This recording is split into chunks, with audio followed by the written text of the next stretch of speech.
If you've got 8 or 9 out of 10 things right in your clinic, they're going to give you a pass. They're human too. They just want to be sure you got the records, the stuff that's not walking out the door, and things like that. 3, 2, 1. Liftoff. Welcome back to the Ketamine Startup Podcast. This is where we talk about how to start up a ketamine infusion clinic, market it, and more. In this special compilation episode, we're bringing you essential insights from 2 experts who help ketamine clinics navigate critical business risks. First, you'll hear from Dennis Wichern, a retired DEA Special Agent who now runs prescription drug consulting. Dennis shares the 3 main red flags that trigger DEA audits and his insider perspective on what compliance actually looks like in practice. Then, we'll hear from Clifton, CEO of Clifton Insurance Agency. Canyon breaks down the biggest insurance mistakes ketamine clinics make and shares real-world claims data from his 2 decades of experiencing designing professional liability policies. Before we begin, I want to disclose that Canyon and Clifton Insurance Agency are trusted sponsorship partners with us. And also, I'd like to remind you that this episode is for educational and informational purposes only. The views expressed by our guests do not constitute legal, regulatory, or professional insurance advice for your specific practice. Always consult with qualified professionals before making your decisions for your business or medical practice. Links to the full individual episodes with Dennis and Canyon, along with their contact info, are in the show notes if you want to dive deeper into either topic. Now let's jump into this episode by first hearing from retired DEA Special Agent Dennis Wichern. The red flags that the DEA is looking for when they're potentially going to audit a clinic, which kind of ties in nicely with what you had just spoken about. Yes, sir. It's usually one of 3 ways or 3 red flags that are the most common, Sam. Number 1 is a drug theft or loss, like I mentioned. That'll usually garner DEA's attention. Sometimes they don't, but it all depends. But if a pharmacy is robbed, if there's internal pharmacy theft, if there was ever clinic theft, there's a high likelihood DEA would respond to try and help figure it out to prevent it in the future. The regs say if there's a theft or loss, as a DEA registrant, you're required within 24 hours to report it to DEA and the local police. All right, so that's a common one red flag. So as a practitioner, you don't want to have any thefts or losses, okay? It just brings unneeded attention. Number 2 is an allegation or a complaint.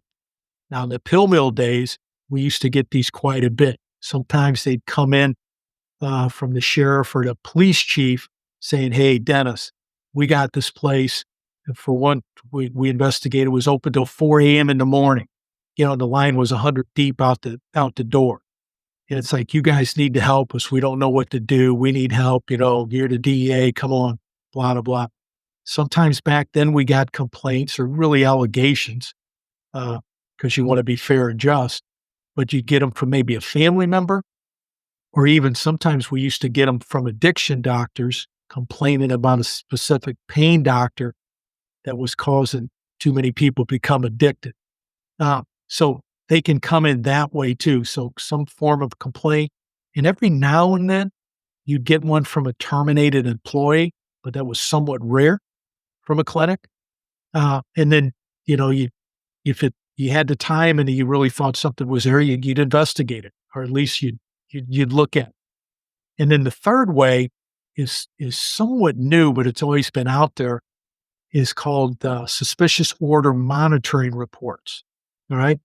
So in DEA speak, in acronyms like we have, just like you had as an ER doc, that's SOM. And that's a reg that's been 50 years old, but that requires all distributors and manufacturers to report to DEA a suspicious or unusual order of drugs by a DEA registrant. And that's more pronounced nowadays as a result of the nationwide opioid lawsuits. So a number of the manufacturers and distributors have really implemented some tightened systems that they're reporting more to DEA now than they did, let's say, 10, 15 years ago. So what are those 3 methods, Sam? Thank you. And, I think I'm on the DEA newsletter, so I do get emails about that SORS, suspicious There you go. order report. And then people I believe it's mainly pharmacists, manufacturers, distributors, where they can create an online profile to report those. So, in a way, they've streamlined that process because it's done online. This is one of the thing that's fascinating to me is how each state has kind of the state DEA. Please correct me if I'm wrong. So, we have DEA as a federal organization, but in a way, they kind of delegate it to the states. So, do you notice that some states and the DEA who's responsible for that state or that region, there's varying, I don't know, enforcement or different priorities? What have you noticed from a state level, even though the DEA is a federal organization? A lot of it has to do with the culture and the size of the organization and how many investigators they have. But just about every state has their own state DEA, and oftentimes DEA partners with those agencies. But in my experience, a couple things. One is every state has somewhat of a different culture, and a lot of it's based on the history of drug problems in that state. So let me give you an example. State of Florida, back in the day, in the late 2000s up until around 2011, it was crazy Florida pill mill time back then. People were from the Midwest, the Appalachia, were driving down there to buy all the Oxy 30s they could buy. And it was lawful back then that a provider could dispense those drugs out of their office. So there was some wild things in the videos and the stories. It took Florida a few years to get their stuff together. Lawmakers changed some laws, the regs got tighter, and things like that. So Florida, in essence, really tightened their stuff up and got, let's say, just strengthened their laws and we're watching things a lot closer. I really can't speak to it now, but I know in some areas, before pharmacies open, somebody from the Board of Pharmacy is going to look at that person to be sure he or she's probably a pharmacist and not a truck driver, because that was occurring in Florida. And then the same thing can be said in the states of Ohio, West Virginia, Tennessee, and Kentucky. As a result of the pill mill issues in the 2000s and the 2010s in those states, all four of those states implemented various regs and laws and started auditing any agency or clinic that claimed to be a pain clinic. So they really tightened down. So really, they all operate somewhat similarly, but I'd really say you have to look at the history and what they went through, because many of those agencies really tightened up their operations. And I guess that makes a lot of sense because each state will have their own challenges. Like I know, one state may have more issues with cocaine, and another may have more with heroin, and another one with more meth. So I guess there are regional differences. And I even noticed that in the emergency department, where depending upon where that emergency physician works, they'll deal more with certain types of No, overdoses versus like more opioid overdoses in certain areas versus more methamphetamine overdoses. So I guess that makes sense for the DEA to prioritize what specific issue that state is having.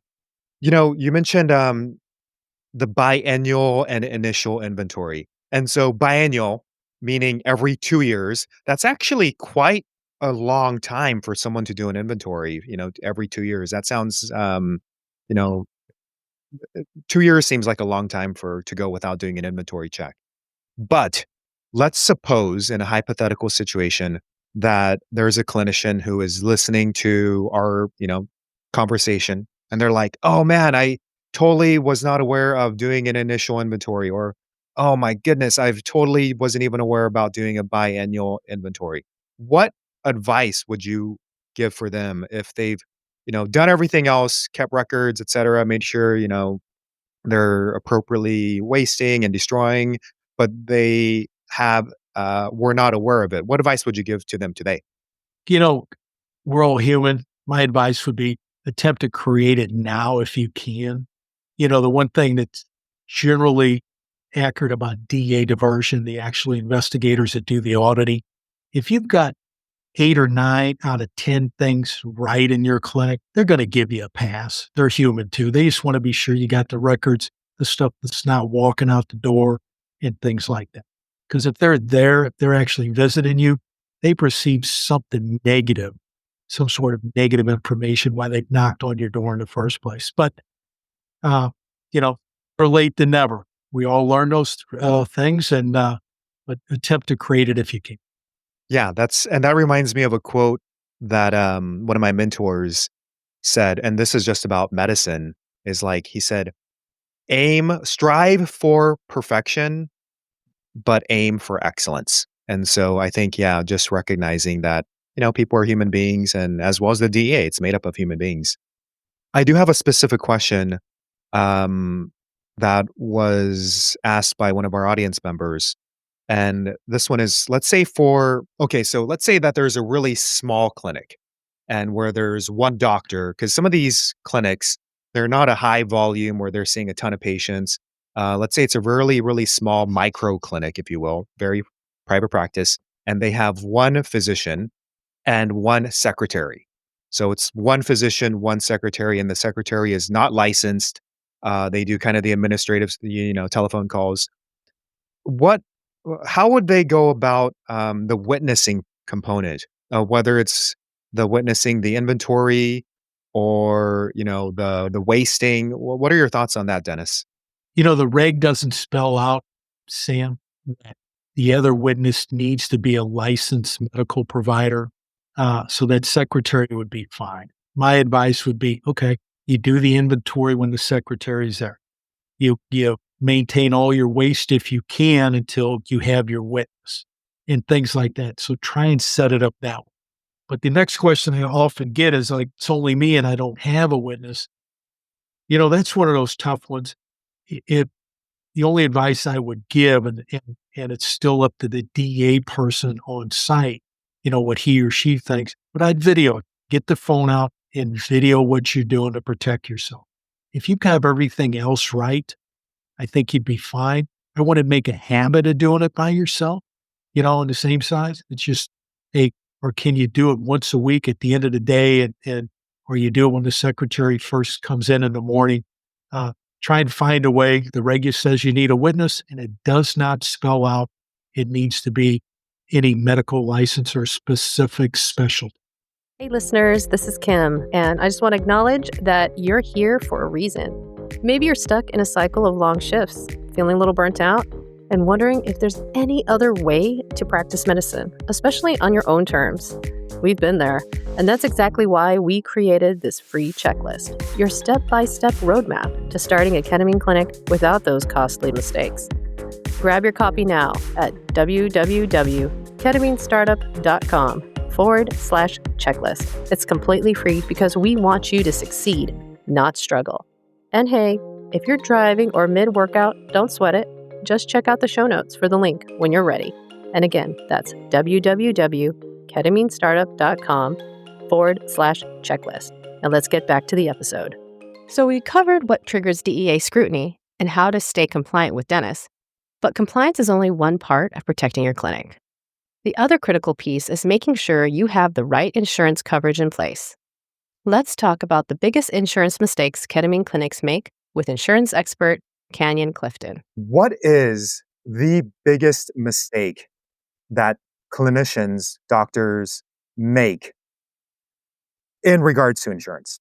Well, I would definitely say that the number one thing is that they may just assume that they're covered for ketamine-based malpractice coverage on their current policy, or we do in our business, we see a lot of people that are purchasing policies online, whether they're an NP or a PA or even an MD, whatever it may be, and they just kind of assume that they're covered for that because they're told either number one that everything is covered within their scope of practice, but they don't read the fine print on the policies or actually discuss something with an agent or a broker.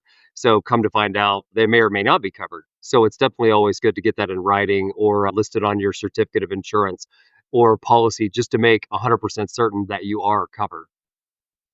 Yeah, and where do doctors and clinicians, NPs, PAs, whoever's like, where is that? Because I've reviewed insurance documents, Canyon, and those bad boys are thick. They're 100 pages, and in a way, it seems like it's meant to be confusing. So, where would someone look for that? Right. Typically what you're going to look for, it's really carrier specific, but a lot of carriers will name it specifically in the policy. Or what you really need to hone in on is reading over the exclusions section of the policy. Also, a very easy thing to do is you can have that ketamine therapy is specifically listed, or whatever procedures you're actually doing are specifically named and listed from your agent or carrier on the certificate of insurance that you do receive. That typically is just a one-page accord form that's just kind of a blanket page, stating that you do have coverage. So if the agent or the carrier does put that on the certificate of insurance, that way you'll have that noted and it's very easy for you to see. Do insurance companies typically feel comfortable with putting that on that one page Accord document, or do they push back on it in the past from your experience? Insurance carriers don't issue the certificates of insurance. They only issue the actual policies. So the agent that you're working with or the broker that you're working with should be able to add that specifically to your certificate of insurance if you do request it. Also, you have to remember that whenever you're filling out applications for insurance, typically those policies are bound based on all of the information that you provided on those applications. So the applications themselves actually become a part of the policy. So unless you're seeing some type of exclusion, for it specifically in those policy documents, and, like you said, those policies can be anywhere from 45 to 80 pages long.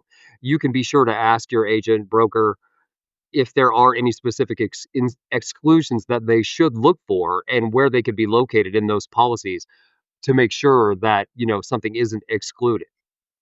Wait, this is really fascinating to me. I want to double click on this. So, the application that the healthcare provider fills out actually becomes a part of the insurance documents. Is that what I'm hearing? Right. If you want to make it simple, they're kind of like if you were building a house, they're your floor plans in essence. So whenever you're completing an application, number one, if you are applying, for either new ketamine clinic insurance for a group or for an individual, you want to look over that application that you're completing to see if there are any specific questions having to do with psychiatric care, having to do with ketamine therapy, TMS, anything like that, and also look at the back of the application because on most of the applications, there's going to be what's called an additional explanation section. So you want to make sure whenever you are completing one of those applications for your agent or broker that you are listing all of the services that you are seeking coverage for, because that's your simple way of knowing that you did inform the agent that you are doing this. And that way, again, if you have it on the application and then you purchase the policy, you purchase the coverage, and you get a certificate of insurance, if it's truly covered, the agent or broker should be able to list that ketamine therapy and your services are listed on the certificate. And then again, go over that with your agent, go over the policy, look over the exclusion section just to make sure that something specifically is not excluded. Now, this is a really new space or fairly new space. I mean, back, 10 years ago, 20 years ago, it was very, very brand new with ketamine therapy. And what I experienced back in the days when I first started it, there was pushback from the insurance company. And what have you noticed as far as like the landscape? Are insurance companies becoming aware of this and they're like, oh, yeah, I get what they're doing. It's off label. Like, is there a shift that you're noticing in the overall regulatory insurance space? Right. It's really all insurance carrier specific. I mean, there are different types of insurance carriers out there. There are admitted based carriers, and then there are non admitted based carriers. The most important thing to look for, obviously, is an A plus rating from that insurance carrier. But typically, in the non admitted based category, you're going to find that a lot of the A plus rated carriers are going to be a little bit more flexible or lenient in designing a policy specifically for you, not necessarily just for ketamine, but for all of the other treatments that you may be doing. So, I think at the very beginning, when, ketamine in our industry, ketamine really got noticed about 4 years ago. So then in the beginning, there was a little bit of pushback, but what we find is that the carriers, as they become more educated on it, and as more people start requesting that coverage on their policies, once the carriers have started doing their diligence, they realize that it is a great form of therapy, and they have become a lot more lenient on covering that. especially if the providers or, clinical practitioners are fully licensed and capable of, handling these types of procedures. And what is the difference between admitted and non-admitted? Is that you brought up? I've heard that term, but I'm not Right. sure what that means. Well, an admitted based carrier is basically, just to keep it simple, they're a carrier that files all of their pricing and they file all of their coverage directly with the state. So whatever state, you know, the the practitioner is practicing in, if you're purchasing an admitted based policy, whenever you purchase the policy from that carrier, what that carrier does is they put a certain amount of money into the patient compensation fund. And basically, what that means is that if for some reason your carrier was to ever go insolvent or you were ever to have a problem with a claim, the state patient compensation fund or the state guarantee fund would step in and pay for that claim. Um, That's admitted that's insurance, admitted. and then Right. non-admitted. Okay, Right. So that's with a carrier that typically likes to do a lot of business with the state and rely on the state on the patient compensation fund or stabilization fund to step in if there were going to be an issue with the carrier paying claims. Now, a non-admitted base carrier is also a great carrier, but what they've basically decided is that they don't really want to have the states telling them how to set the pricing on their policies. They don't want to utilize the state compensation fund or the state guarantee fund. What non-admitted carriers do is they basically purchase what's called reinsurance. So every time you purchase a policy from a non-admitted carrier, what they do is they take a portion of the money that you paid, they set aside a certain amount of money to pay your specific claim, and they also diversify all of their holdings with reinsurance partners, reinsurance carriers to help share in that risk. So instead of utilizing the state like an admitted carrier would, they're utilizing other large multi-billion dollar A plus rated carriers to back them to diversify and spread that risk out. Now, a non admitted carrier has to abide by all the state insurance guidelines and the National Association of Insurance Commission guidelines. They're just choosing not to have the state have anything to do with their pricing or, rely on the state for any type of claims assistance if they were to run into trouble. So both carriers are great and there are different reasons for using, each type of carrier. It just depends really, what's best for you in your state and what you feel the most comfortable with. got it. Thank you for that clarification. And that Sure. is interesting because as clinicians, we don't really know these terms, and it can be really confusing. So I think just talking with you, Canyon, and kind Yeah. of it's like a language. Like when we go to med school, we learn new terms. And it's, there's like the doctor's language, like I could call a bruise, or I could call it Yeah. an ecchymosis, right? And so Sure. it's, sometimes there's a simple language, and then there's like the technical, more jargon, which can be challenging, especially for clinicians, because we're trying to see patients, take care of them, and hopefully never having to use insurance. Oh, sure. But Yeah. if that's the case, I mean, we got like malpractice insurance. That's probably the number one, you know, things that doctors and clinicians are aware of. So there's malpractice.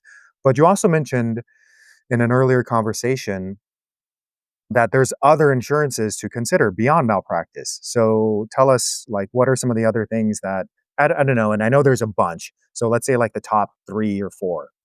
Oh, well, it really depends on the type of practice. Now, if we're talking about a full-blown ketamine clinic, that has 2 or 3 providers or even 1 or 2 providers providing ketamine, and that's their main source. They've got a rented space.